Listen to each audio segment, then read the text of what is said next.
Hello बच्चों, नमस्कार। हमारे चैनल ट्रू फैक्ट पर आप लोगों का स्वागत है। जैसा कि आप लोग जानते हैं, हम फिजिक्स और मैथ आप लोगों को पढ़ा रहे हैं। आज हम आप लोगों को कुछ नया पढ़ाएंगे। नया क्या है? नया ये है कि इस साल जो है बोर्ड ने हमारे हाई स्कूल में जो है 20 क्वेश्चन ड्राइंग के जो है बढ़ा दिए हैं। तो 20 क्वेश्चन को हम कैसे सॉल्व करेंगे, तो उनको सॉल्व करने के लिए आप लोगों को पहले आज हम ड्राइंग पढ़ाएंगे। ठीक, तो ड्राइंग मतलब कला। ठीक, तो कला क्या होती है, तो पहले उसकी जानकारी प्राप्त करते हैं। तो कला जो होती है वो अलग अलग जो है अलग अलग वैज्ञानिक कह लो या कुछ भी कह लो, हिंदी के है ये। तो इन्होंने सबके जो है अलग अलग अपनी अपनी जो है जानकारी प्रदान की है कि कला कितने प्रकार की होती है। सब अलग अलग भागों में डिवाइड किए हैं। तो सबसे पहले पता होना चाहिए कला कहते किसे हैं। तो कला का मतलब होता है कि जिसको देखकर हमें आनंद प्राप्त हो, मतलब कोई ऐसी घटना जिसको हमें देखकर आनंद प्राप्त हो उसको कहते हैं कला। जैसे कि यहाँ हमने लिख रखा है कि जिससे आनंद प्राप्त हो उसे कहा जाता है कला। ठीक, तो कला जो है, कला अगर पूछा है किस भाषा का शब्द है, तो कला जो है वो संस्कृत भाषा का शब्द है। ये जो शब्द है वो संस्कृत भाषा का है, कला। तो कला को इंग्लिश में क्या कहते हैं, अंग्रेजी में क्या कहते हैं? तो कला को अंग्रेजी में कहते हैं आर्ट। ठीक, और कला को लैटिन भाषा में क्या कहते हैं? तो कला को लैटिन भाषा में कहते हैं, लैटिन भाषा में कला को कहा जाता है आर्ट्स। लैटिन भाषा में कहा जाता है कला को आर्ट्स, या फिर आर्टम भी कहा जाता है। कला को आर्टम भी कहा जाता है। आर्ट को या आर्टम को, ये दोनों शब्द जो है लैटिन भाषा में कहा जाते हैं।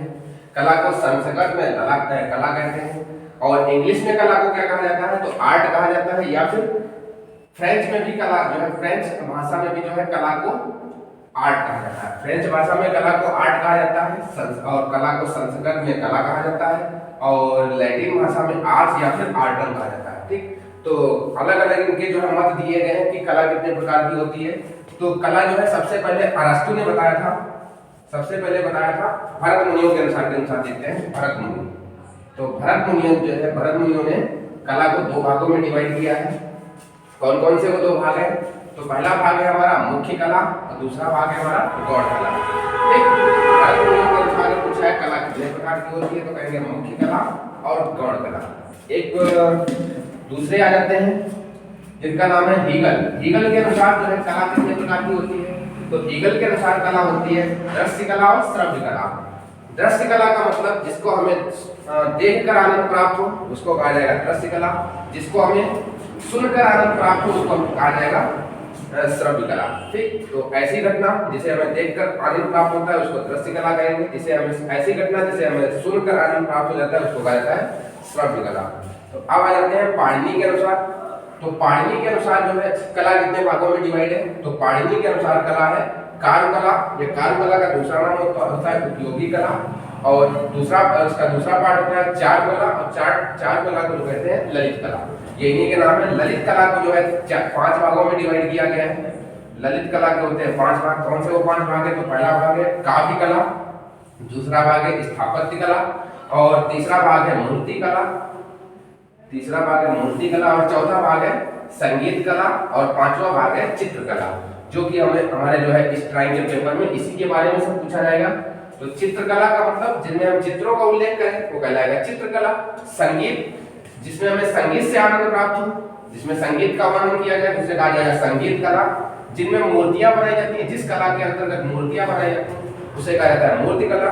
और जिस कला के अंतर्गत बड़ी बड़ी बिल्डिंग्स बनाई जाती हैं उसको कहते हैं स्थापत्य कला। और जिसमें काव्यों का वर्णन किया होता है उसे कहते हैं काव्य कला। ठीक, अरस्तु के अनुसार काव्य जो कला को डिवाइड किया गया है, तो अरस्तु के अनुसार भी कला के 2 भाग है। पहला है ललित कला और दूसरा है उदार कला। ठीक, तो यहाँ पर अभी पहले हम ये जाने हैं कि कला के जो है कितने पार्ट बनाए गए। तो अलग अलग जो है सबने अपने अपने मत दिए हैं। एक तो अरस्तु हो गए, ये सब दार्शनिक हैं। अरस्तु एक दार्शनिक है। दार्शनिक उसे कहते हैं जो हर क्षेत्र में अपना जो है मत देते हैं, उसे कहा जाता है दार्शनिक। जो साइंस में भी है, अर्थशास्त्र में भी है, मतलब हर एक चीज में अपनी थोड़ी थोड़ी जानकारी देते रहते हैं, तो उसको कहा जाता है दार्शनिक। ठीक, तो दार्शनिक पाणिनि जो है संस्कृत की जनक भी कही जाती है पाणिनि, और इन्होंने जो है कितने भागों में कला को डिवाइड किया है? 2 भागों में। भरत मुनियों ने भी 2 भागों में डिवाइड किया है और हेगल ने भी कला को 2 भागों में डिवाइड किया है। ठीक, इसको पहले आप लोग स्क्रीनशॉट ले लेंगे, इसके बाद आगे हम पढ़ेंगे भी।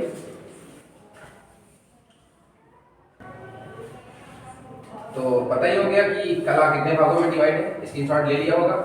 आप वो देखते हैं कि जो उपकार कला है ये है क्या? तो कार कला मतलब उपयोगी कला, मतलब ऐसी कला जो है जिसका हम क्या करें? उपयोग करें। तो उपयोगी कला जो है कौन सी कला होती है? कहेंगे ऐसी कला जिससे हमें धन की प्राप्ति हो जाए। ऐसी कला जिससे हमें धन की प्राप्ति होती है उसे कहा जाता है उपयोगी कला या फिर कार कला।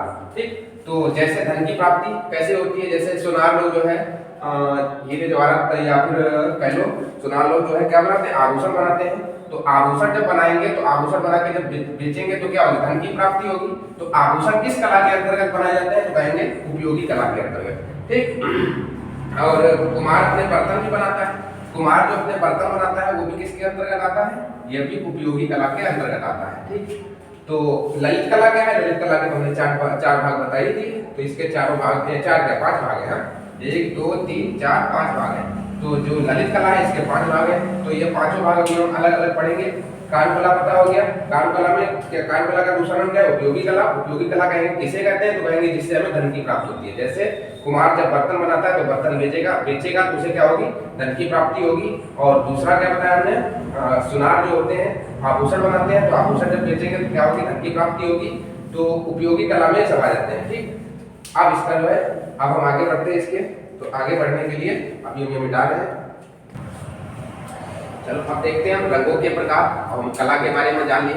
अब देखेंगे रंग कितने प्रकार के होते हैं। ठीक, तो रंग जो होते हैं वो 3 प्रकार में डिवाइड किए गए हैं। पहला है प्राथमिक रंग, दूसरा है द्वितीयक रंग, तीसरा हमारा कौन सा रंग है? तीसरा हमारा रंग है पूरक रंग। ठीक, तो ये प्राथमिक रंग कौन से होते हैं, द्वितीयक रंग कौन से होते हैं, पूरक रंग कौन से होते हैं, हम उनके बारे में जानेंगे। तो प्राथमिक रंग जो होते हैं वो 3 रंग है प्राथमिक। कौन कौन से हैं वो प्राथमिक रंग? 3। तो पहला रंग होता है प्राथमिक रंग जो है 3 रंग है। तो मैं इसको त्रिभुज में बना के समझा रहा हूं। पहला प्राथमिक रंग होता है लाल, दूसरा प्राथमिक रंग होता है हरा और तीसरा प्राथमिक रंग होता है पहले हम प्राथमिक रंग की परिभाषा बनाते थे। तो प्राथमिक रंग की परिभाषा क्या होगी? तो कहेंगे ऐसे रंग जो 3 रंगों के मिश्रण से बने होते हैं उनको कहा जाता है प्राथमिक रंग। तो इसकी परिभाषा क्या होगी? कहेंगे 3 रंगों का मिश्रण, 3 रंगों से बने, ये ऐसे लिख दिया, 3 रंगों से बने होते हैं, 3 रंगों से मिलकर बने होते हैं, 3 रंगों से मिलकर बने होते हैं तो कहलाएंगे प्राथमिक रंग। ठीक, तो द्वितीय रंग की परिभाषा क्या होगी? तो द्वितीय रंग की परिभाषा होती है कि प्राथमिक रंग होंगे, 2 प्राथमिक रंग मिलके द्वितीय रंग बनाते हैं।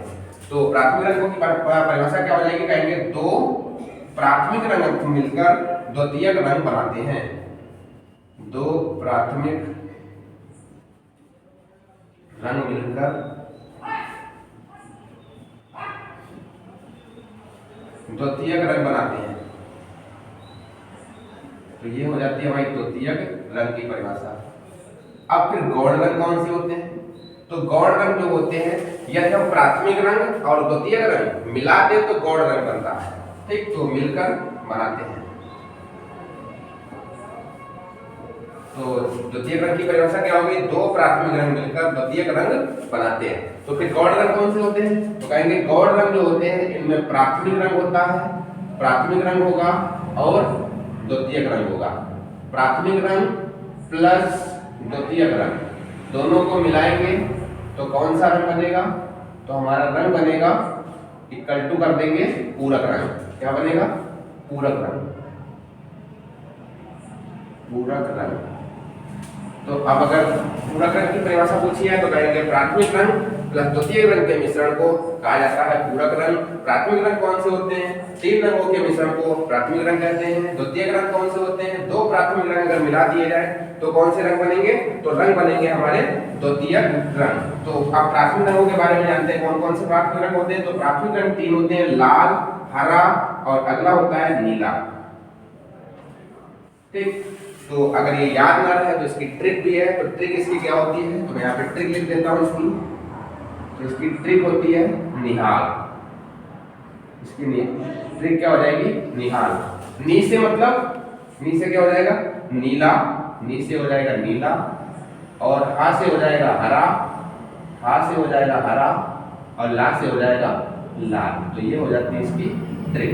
तो अगर कंफ्यूजन हो जाता है कि प्राथमिक रंग कौन से होते हैं, तो जब पेपर अचानक हाथ में आता है तो हमें कंफ्यूजन बन जाता है कि कौन से प्राथमिक रंग होते हैं। तो निहाल ट्रिक याद रखेंगे, निहाल से नीला, हरा और लाल।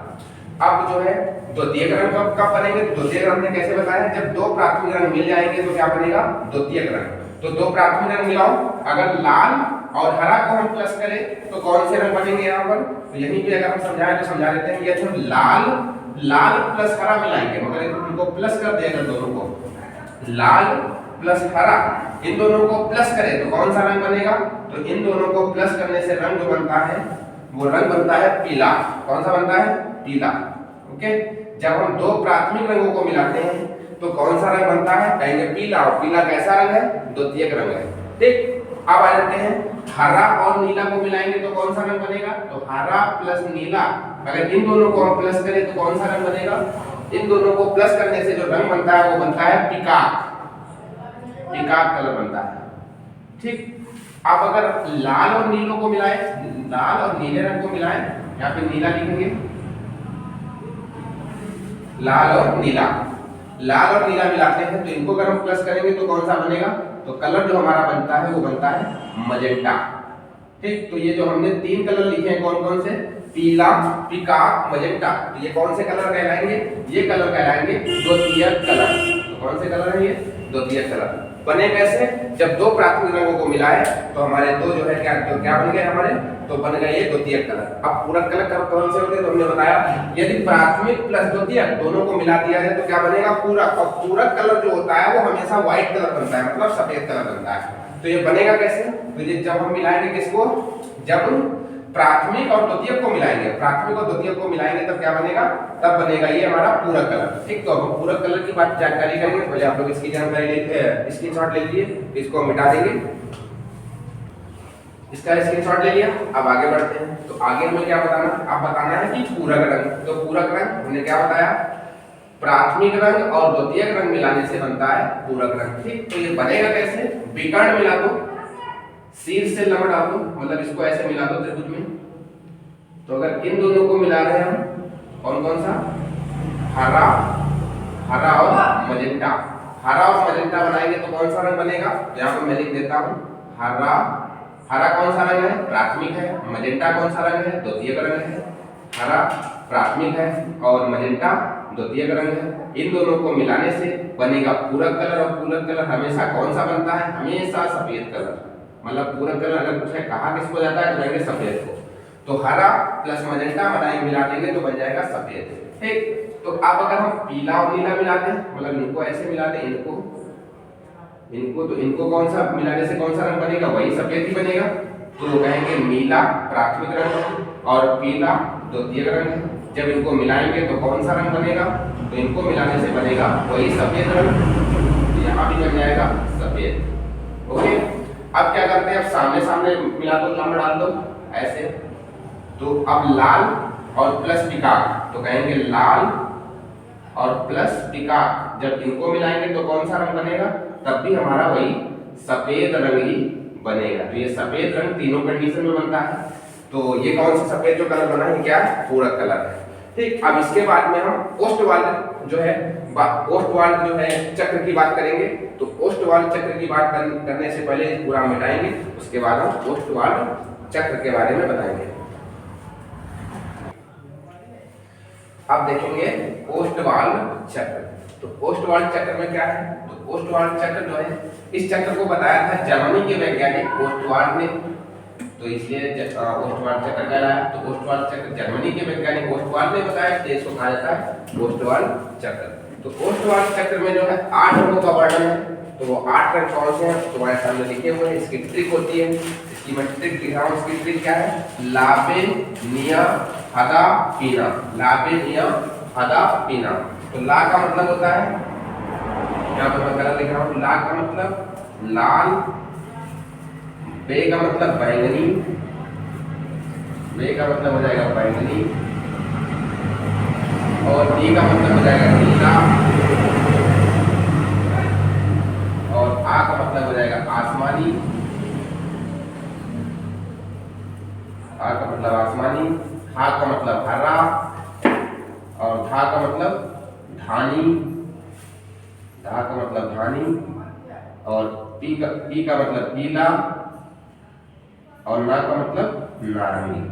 ठीक, तो इतने हमारे रंग होते हैं कौन से, ओष्ठवार चक्र में। ठीक, तो ओष्ठवार चक्र में कितने कलर आ गए, टोटल कितने हो गए, 1 2 3 4 5 6 7 8। तो ये ओष्ठवार चक्र के कलर होते हैं। हमने ओष्ठवार चक्र यहाँ पे बना रखा है, तो यह हमारा ओष्ठवार चक्र है।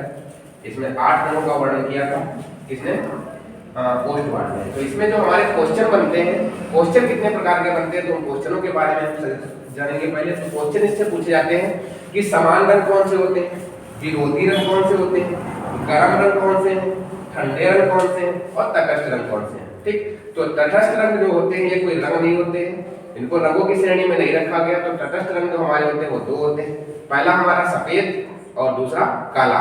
ये कौन से रंग है, तो ये कहलाएंगे तटस्थ रंग। तो अगर तटस्थ रंग में लिखे तो पहला होता है सफेद और दूसरा होता है काला। इनको रंगों के श्रेणी में नहीं रखा जाता है, क्योंकि इनको सभी कलर मिलाने में इनका यूज किया जाता है। ठीक, तो इसलिए इनको जो है तटस्थ रंग कहा गया है। तो समान रंग कौन से हैं, तो ओष्ठवार चक्र में जो है पूरा बना लेंगे, इसी के तरीके से याद करेंगे तो याद हो जाएंगे हमारे समान रंग कौन से हैं।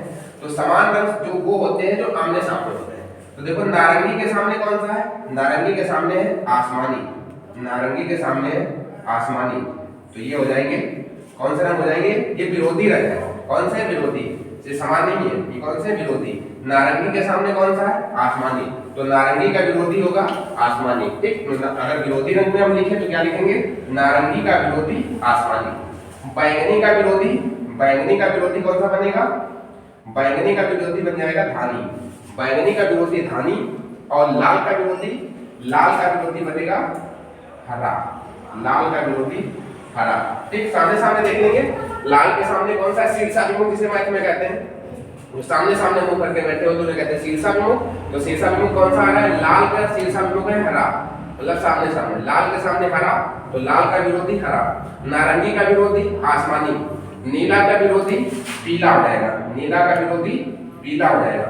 ओके, नीला का विरोधी पीला हो जाएगा, और बैंगनी का विरोधी धानी हो जाएगा, और लाल का विरोधी हरा हो जाएगा। तो ऐसे चक्र बना देंगे, फिर इसमें जो आमने सामने बैठे हैं वो कलर कहलाएंगे विरोधी कलर। तो अब आ जाते हैं समान कलर कौन से होते हैं। तो समान कलर में क्या होता है, 3-3 के जोड़े बनाए जाते हैं, 3-3 के जोड़े बना तो वही समान कलर होंगे। तो समान कलर में लिख देंगे 3 के जोड़े, 3-3 के जोड़े। तो इसमें से जोड़े बना तो बस वही कहलाएंगे समान कलर। ठीक, तो देखो इधर बैंगनी और लाल और नारंगी, मतलब बैंगनी लाल नारंगी, इन तीनों को मिला जो ये तीनों रंग क्या कौन से रंग कहलाएंगे, ये समान रंग कहलाएंगे। बैंगनी लाल नारंगी, नारंगी पीला धानी, ये कहलाएंगे समान रंग। नारंगी पीला धानी ये कहलाएंगे समान रंग। इधर नीला आसमानी हरा ये कहलाएंगे समान रंग। ये हमारे बन जाते हैं समान रंग। 3-3 के जोड़े बनाओ, बन जाएंगे समान रंग। ठीक, अब तुमको अगर पता करना है कि गरम कौन से रंग है इसमें, तो गरम जो है, गरम इधर वाले जितने भी कलर हैं ये सब गरम है, और इधर वाले जितने कलर हैं ये सब हमारे क्या है, ठंडे कलर है। ठीक, ठंडे कलर है। तो यहाँ पे अगर गरम कलर में बात करें तो कौन से हैं, गरम में इधर वाले सारे आ जाएंगे। इधर कितने आ रहे हैं, इधर आ रहे हैं 4 कलर। ये मैं नीले से देखो दिखा रहा हूँ, ये 4 कलर इधर के हैं। ये कौन से कलर है, ये ठंडे कलर है, गरम नहीं। कौन से ठंडे, नीला आसमानी हरा धानी, ये कलर कहलाएंगे हमारे ठंडे कलर। तो यहाँ पे मैं लिख देता हूँ ठंडे में नीला आसमानी, नीला आसमानी और हरा, हरा के बाद में आ जाएगा धानी। तो ये हमारे कलर हो जाएंगे कौन से, ठंडे कलर। गरम कलर की बात की जाए तो गरम कलर में जो इधर लिखे हुए हैं ये सब कौन से कलर हैं, ये कहलाएंगे गरम कलर। तो गरम कलर में कौन कौन से आ रहे हैं? बैंगनी, लाल, नारंगी, पीला। तो यहाँ पे लिख दो बैंगनी, बैंगनी, लाल, नारंगी और पीला। तो ये हमारे कलर हो जाते हैं कौन से? ये कलर हमारे हो जाते हैं गरम कलर। ठीक, तो विरोधी तो हमने बताई थी है, जो आमने सामने बैठे हैं वो विरोधी हैं और तीन तीन के जोड़े बनाओ तो समान कलर। तो यहाँ पे लिख सकते हैं, विरोधी में लिख सकते हैं आमने सामने के कलर, आमने सामने, आमने सामने के रंग। ठीक, तो आमने सामने जो बैठे हैं वो करके वो कहलाएंगे कौन से कलर? विरोधी कलर। ठीक, तो ये हमारे हो जाती है रंगों की बात। रंगों की बात हमने कर ली यहाँ पे। तो ओष्ठवार चक्र में कितने कलर? ओष्ठवार, ये ऐसे क्वेश्चन आएगा कि ओष्ठवार चक्र जो है उसमें कितने रंगों का वर्णन है? तो कहेंगे 8 रंगों का है। तो उसमें क्वेश्चन कितने प्रकार के बनते हैं? तो इसमें क्वेश्चन बनते हैं हमारे 5 प्रकार के। समान पूछेगा, विरोधी पूछेगा, गरम पूछेगा, ठंडे पूछेगा, तटस्थ पूछेगा। तो तटस्थ कलर तो तुमको याद ही रखना है कि सफेद और काला होता है, क्योंकि इनको सभी रंगों में डाला जा सकता है। ठीक, तो और ये इनको रंगों की श्रेणी में भी नहीं रखा गया। तटस्थ कलर जो होते हैं रंगों की श्रेणी में नहीं आते हैं। ठीक, तो ठंडे कलर पता हो गए। ठंडे कलर कौन से? नीला, आसमानी, हरा, खाली। ये चक्र बना लेंगे तो आसानी से याद हो जाएगा। इधर के हैं गरम, उधर के हैं ठंडे, और आमने सामने विरोधी, और तीन तीन के जोड़े बनाओ तो समान। ठीक, तो ये हमारा ओष्ठवार चक्र कंप्लीट होता है। अब करेंगे हम पेंसिल की बात। ठीक, तो इसकी स्क्रीनशॉट ले लेंगे। अब पेंसिल की बात करेंगे। चलिए अब देखते हैं बच्चों पेंसिल। तो पेंसिल की खोज जो हुई थी वो सबसे पहले हुई थी 1954 में। पेंसिल की अगर पूछिए पेंसिल की खोज की गई थी 1954 में। ठीक, अब पेंसिल के प्रकार कितने होते हैं? तो पेंसिल के टोटल प्रकार होते हैं 18। ठीक, 18 प्रकार की पेंसिल होती है। तो 18 प्रकार की जो पेंसिलें होती हैं तो वो सारी पेंसिलें मैंने यहाँ पे लिख रखी हैं। तो आप लोग पहले इनको जो है देख लेंगे तो कौन कौन सी पेंसिल है। तो सबसे पहली पेंसिल आती है हमारी HB पेंसिल। ठीक, HB का पूरा नाम हार्ड गोल्ड, हार्ड गोल्ड। ठीक, हार्ड गोल्ड इसका पूरा नाम होता है। तो अब HB के अलावा और कौन कौन सी पेंसिलें हैं? तो मैंने 18 प्रकार की सभी पेंसिलें यहाँ लिख रखी हैं। HB, F, H, 2H, 3H, 4H, 5H, 6H, 7H, 8H, 9H। इसको लिखना जो है बहुत इजी है। बीच में लिख देंगे HB, फिर H वाले सारे इधर लिख देंगे, 1 से चालू करेंगे 9 तक चले जाएंगे। एक इसमें बीच में F भी होता है तो ये याद कर लेंगे थोड़ा। ठीक, फिर उधर बढ़ेंगे तो उधर सारे B वाले आ जाएंगे, 1B, 2B, 3B, 4B, 5B, 7B। ठीक, तो ये हमारे हो जाते हैं पेंसिल के प्रकार। इसको आप लोग नोट कर लेंगे। ठीक, आगे बढ़ते हैं। तो ये पेंसिलें जो है डिवाइड कितने भागों में की गई हैं? तो इन जो 18 प्रकार की पेंसिल होती हैं इनको 3 भागों में डिवाइड किया गया है। कौन कौन सी? पहला कठोर ग्रेड, दूसरा मध्य ग्रेड, तीसरा मुलायम ग्रेड। तो कठोर ग्रेड कौन सी पेंसिलें होती हैं? तो कहेंगे ऐसे पेंसिलें जो हल्का काला लिखती हैं वो कहलाती है कठोर ग्रेड। ठीक, जैसे मैंने यहाँ पे लिख रखा है, ऐसी पेंसिलें जो हल्का काला होता है, जिनका रंग हल्का काला होता है वो कहलाएंगी कठोर ग्रेड में। तो कठोर ग्रेड में कौन सी पेंसिलें आती हैं? तो पहली है 9H, दूसरी है 8H, 7H, मतलब H वाली जितनी भी पेंसिलें हैं वो सारी कहलाएंगी कठोर ग्रेड। कहाँ से? 4 से लेके 9H तक जो पेंसिलें आएंगी वो हमारी कहलाएंगी कठोर पेंसिल या कठोर ग्रेड की पेंसिल। ठीक, अब आ जाएगा मध्य ग्रेड की पेंसिलें कौन सी होती हैं? तो मध्य ग्रेड की पेंसिलें जो होंगी 3 से लेके 3H हो जाएगी। क्या पे लिख रखी है हमने? 3H, 2H, H, F, HB और B। तो इसमें पूछा जाएगा कि मध्य ग्रेड की जो पेंसिलें होती हैं ये तो इनका जो है प्रयोग जो है किस लिए किया जाता है? मैंने इसका प्रयोग नहीं बताया कठोर ग्रेड। तो कठोर ग्रेड का जो पेंसिल जो होती है इसका प्रयोग किया जाता है हल्की पतली लाइनों को बनाने में किया जाता है कठोर ग्रेड का पेंसिल का उपयोग। ठीक है, तो मध्य ग्रेड की पेंसिलें जो होती हैं, मध्य ग्रेड की पेंसिलें प्रकार मैंने सारे बताई दिए। तो जो मध्य ग्रेड की पेंसिलें होती हैं इनसे जो है गाढ़ा, बहुत गाढ़ा लिखा जाता है। ये पेंसिलें जो होती हैं बहुत गाढ़ा लिखती हैं। कौन सी? मध्य ग्रेड की पेंसिलें। मध्य ग्रेड की जो पेंसिलें होती हैं बहुत गाढ़ा लिखती हैं। तो मध्य ग्रेड की पेंसिलें हैं कौन कौन सी? वो मैंने लिख रखी है 3H, 2H, H, F, HB और B। तो B जो पेंसिल होती है इसमें सबसे काला लिखती है। ठीक, तो B पेंसिल का अगर पूछा है तो अभी अर्धवार्षिक परीक्षा में हाई स्कूल में पूछा गया था कौन सी पेंसिल जो होती है सबसे काला लिखती है। तो B ग्रेड की जो पेंसिल होगी, जो B पेंसिल होगी वो सबसे काला लिखती है। ठीक, अब आ जाओ मुलायम ग्रेड की पेंसिल कौन सी है? तो मुलायम ग्रेड की जितनी भी B वाली पेंसिलें हैं वो सारी 2 से 7 तक की जितनी भी पेंसिलें हैं वो सब कहलाएंगी मुलायम ग्रेड। तो मुलायम ग्रेड की जो पेंसिलें होती है अगर इनको हम छीलते हैं तो छीलते समय बहुत जल्दी टूट जाती है क्योंकि ये मुलायम बहुत होती है। ठीक, तो यहाँ पे मैंने लिखा है इनको सावधानी से छीलना पड़ता है क्योंकि इनको अगर बहुत तेजी से छीलोगे तो ये पेंसिल जो होती है वो टूट जाती है। ठीक, तो इससे होता क्या है, तो इससे मोटी मोटी लाइनें बनाई जाती है। इस पेंसिल से जो होता है मोटी लाइनों को बनाने में इसका उपयोग किया जाता है। कौन सी पेंसिल का? मुलायम ग्रेड का। ठीक, तो मध्य ग्रेड पेंसिल जो होती है ये क्या करती है, ये जो है काला, बहुत काला लिखती है। मध्य ग्रेड की जो पेंसिलें होंगी बहुत काला लिखेंगी और कठोर ग्रेड की जो पेंसिलें होंगी वो हल्का काला लिखती हैं और जो मुलायम ग्रेड की पेंसिलें होती हैं वो मोटी लाइनें बनाती हैं। तो लाइनों को बनाने में प्रयोग किया जाता है मुलायम ग्रेड की पेंसिल का। अगर तुमको लाइन बनानी है, ड्राइंग बनाते समय लाइन खींचने का अगर तुमको काम करना है तो उसमें तुम कौन सी पेंसिल का यूज करोगे? मुलायम ग्रेड की पेंसिल का। ठीक, तो ये हमारे हो गए हैं पेंसिल के प्रकार। तो हमने इसमें क्या क्या आप लोगों को बताया? कला बताई, कला के बाद में हमने ओस्टवाल चक्र बताया, रंगों के प्रकार बताए, रंगों के प्रकार बताने के बाद हमने पेंसिल बताई। तो इस प्रकार से हमारा देखा है तो कला पोर्शन वाला पूरा बेसिक कंप्लीट हो गया है। अब इसमें हम क्वेश्चनों की बात करेंगे तो नेक्स्ट वीडियो में जो है आप लोगों को क्वेश्चन जो है प्रोवाइड कराएंगे। ठीक, अगर आप लोगों का ये वीडियो अगर अच्छा लगा है तो इसको शेयर कीजिए और लाइक कीजिए और सब्सक्राइब कीजिए ताकि हमें मोटिवेशन मिले और ऐसे वीडियो आप लोगों के लिए हम नए नए प्रोवाइड कराते रहें। ओके, थैंक यू बच्चों।